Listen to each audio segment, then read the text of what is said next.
I'm ready for distance. I'll work to decision fight. I need decision fight. Because in future, maybe next year, I have bigger step.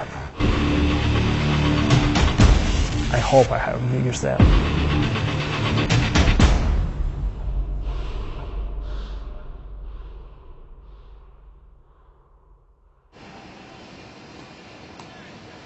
We'd like to welcome everyone to Fight Week. It's been an exciting promotion ever since we first announced the fight, when Oscar and I were doing all the interviews. We're attracting the world with this fight. This is an international event with two international fighters, two champions, giving you the best fight that you can possibly watch. We have a guy on our side that believes he can win. But he also respects Triple G to understand that he has to be not good, not so-so. He has to be near, if not perfect. I had a great camp, it's going to be a very challenging fight, but I'm extremely ready for it, and I'm extremely confident in my abilities. The primary interest is not the coins and nickels, it's making history, and this is what you're going to leave behind, this is how people are going to remember you.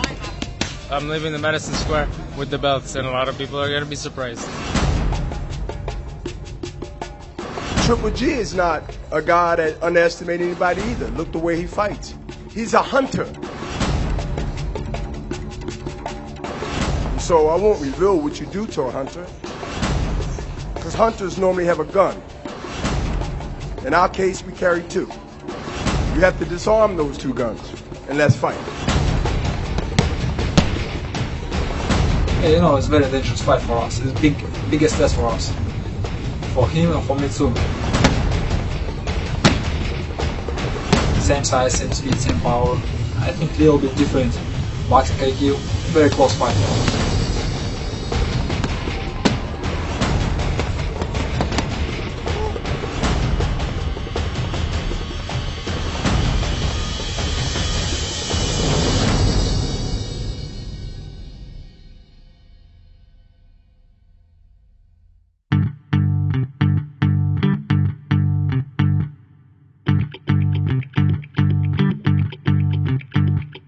Well, ladies and gentlemen, here at Madison Square Garden, New York City, USA, it is time for the official weigh-in for our main event of the evening. First up to the scales, please welcome the reigning and defending IBF middleweight champion of the world, David Lemieux. 159.8 for the IBF middleweight champion of the world, David Lemieux. Hi, I'm Carolina from Toronto, Ontario, and hopefully Lemieux will win. Team Lemieux, baby. Team Lemieux. David Lemieux in 6, if not before that, hopefully. But I think in 6 it's going to go down. Prediction, 8-round David knockout. It's going to be a hard fight. It's going to be a very good fight, but David is going to shock the world. David Lemieux all the way, man. He's going to win knockout, 6 rounds. He's going to be the best in the world. David Lemieux, let's go! And now, the undefeated unified champion, Gennady Triple J Golovkin. I think Golovkin will knock out Lemieux on 6 rounds. Golovkin in the first half, I say like 5 rounds. It's going to be a cracker, but I think Golovkin in 7. Golovkin will win. Golovkin not only king, Golovkin is KO king.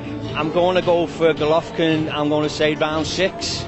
But I think it's going to be fight of the year. I think it will be a win by Gennady. I say 5th, 6th round. We think it's going to be a really good fight, 2 hard punches, but we think ultimately Golovkin's going to win in about 6 rounds, but it's going to be a war.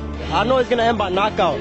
Lemieux has a lot of power, Golovkin has a lot of power, but Golovkin has better skills, so I think Golovkin by the 5th. 159.4 for Triple J. Triple G is going to knock this guy out in 5 rounds. That's it. Triple G is a monster, can't be stopped. Enough said.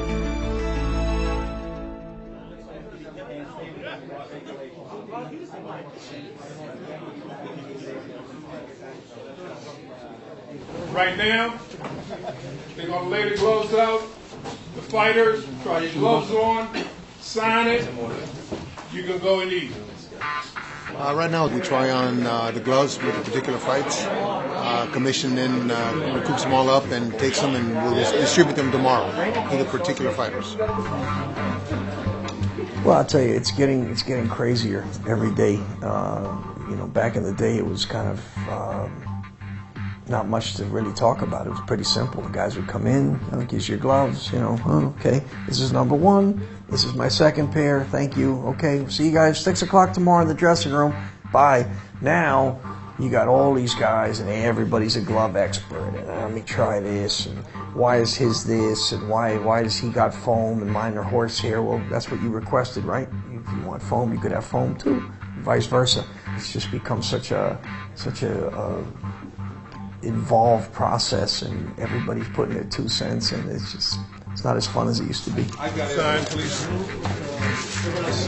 I've always picked out the gloves for my guys. I have real big hands, so I can gauge on what it is that they like.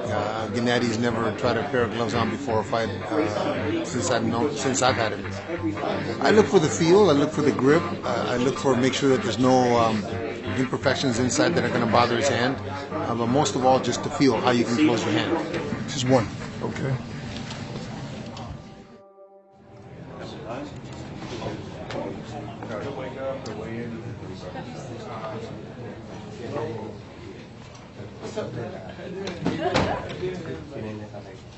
In our discussion with David, David accepts as a given that you will be the hardest puncher he's ever been in the ring with. David also believes very strongly that he will be the hardest puncher that you've ever been in the ring with. Now, 350 amateur opponents is a lot, but do you think, as a professional, in your 34 fights as a professional, will he be the hardest puncher that you've been in the ring with? Probably. You know, I think we have same power, different class, boxing class, different boxing IQ. Distance, timing, and IQ boxing. One of the things that Abel said to me with great confidence about you is Gennady always rises to the occasion. The more important the fight, the better he's going to be. But you lost your Olympic final against Gaydar Gaydarbek, and you did not fight your best fight that night against Gaydar Gaydarbek. What lessons did you learn from that? No, I remember this fight. This is not sport. It's more political. Olympic final is more politics. No, I remember just not my team, my Kazakhstan team. He said, okay, right now we have 2 guys in final, 68 and 75 kilo. Just 8 guys. I don't know why he told me. He said, like first coach, he said, for us, for Kazakhstan team, we have just 1 gold medal. 1 gold medal. Okay, it's no problem. I forgot this situation. And he said, after I lose this fight, I understand. Oh, okay. Abel, are you concerned at all about the psychology of the situation? To Jim's question, he's such a dominant amateur. He's supposed to be the guy who runs the table, and then the one time he needed to be the best version of himself, he was something less than that. How does that factor in now, psychologically? In the conversations that he and I had about that fight, I don't think maybe he comes across like he's trying to. What happened was before the fight, they told him there was only 1 gold medal. He was going to lose that fight. It doesn't matter what he did unless he knocked somebody out. He's losing the fight. That's what he's trying to tell you. There was only and 3 rounds isn't enough to knock a guy out necessarily. Yeah, it wasn't his style back then. So you don't feel it's like an issue that you have to address? Hey, come out here. This is the biggest fight of your life, and be the best version of yourself. No, he understands that. Just like I said, this training camp was different because of his attitude. He just seemed so. Finally, coach, it's here. This is serious. This is the fight we've been waiting for. Is this the biggest fight of your life, amateur or pro?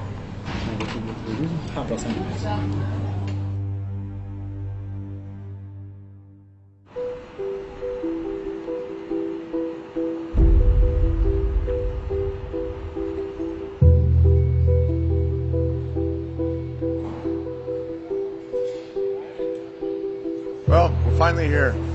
Fight day. We came in this morning to check the arena, check the locker room, check the ring setup, check the walkout that's planned tonight. Always want to put on a good show for the fans. A big drama show like Gennady says, except he does it in the ring and we do it with the atmosphere inside the arena. So we just want to make sure everything is set up correctly and make sure there's nothing got overlooked, to make sure everyone's on the same page. There's so many different entities coming in together to produce this fight between MSG, the HBO production team, from both sides of the promoters. So we want to make sure everyone's on the same page and everything is synchronized and organized. It's a great show, and all the hard work now is all coming together, and we're excited about just presenting the show for the fans tonight.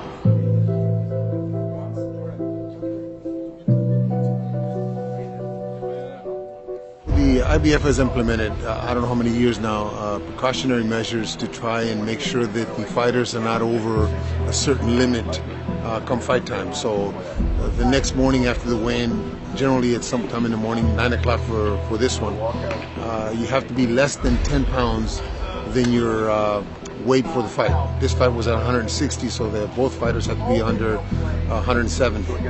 If they're not, then it reverts back to yesterday's weigh-in where the same rules apply. You have to make it within 2 hours or you're not fighting for the belt. You're still fighting, but you're not fighting for the belt. Luckily for us, both guys came in way under the limit, a couple pounds under the limit, I believe. So the fight's on.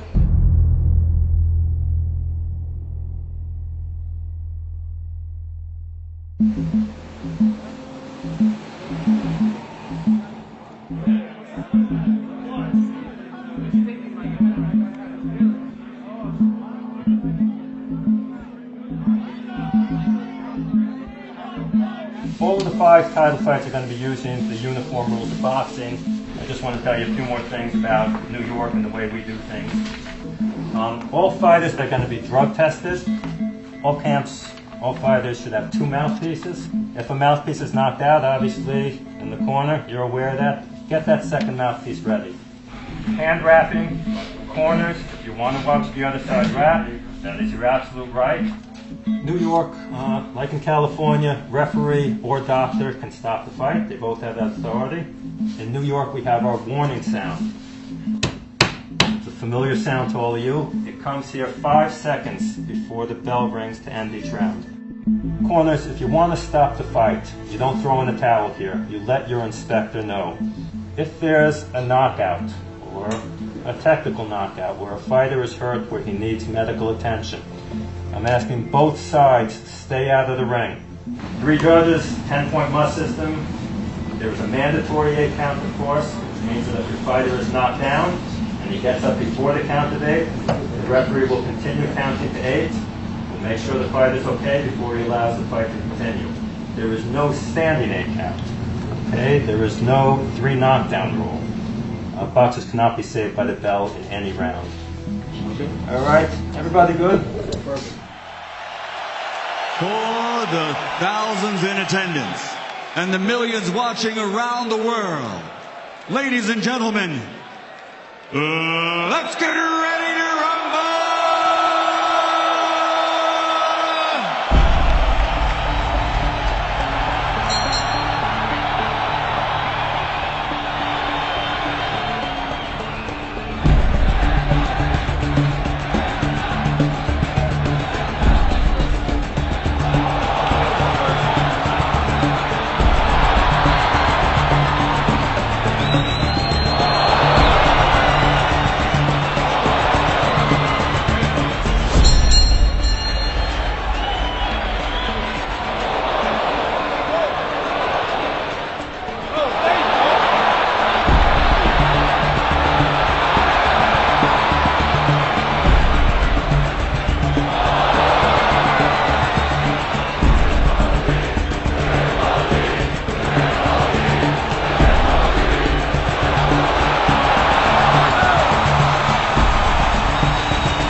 TKO victory, and he is now the unified IBF, IBO, WBA, interim WBC, middleweight champion of the world, Gennady Triple G.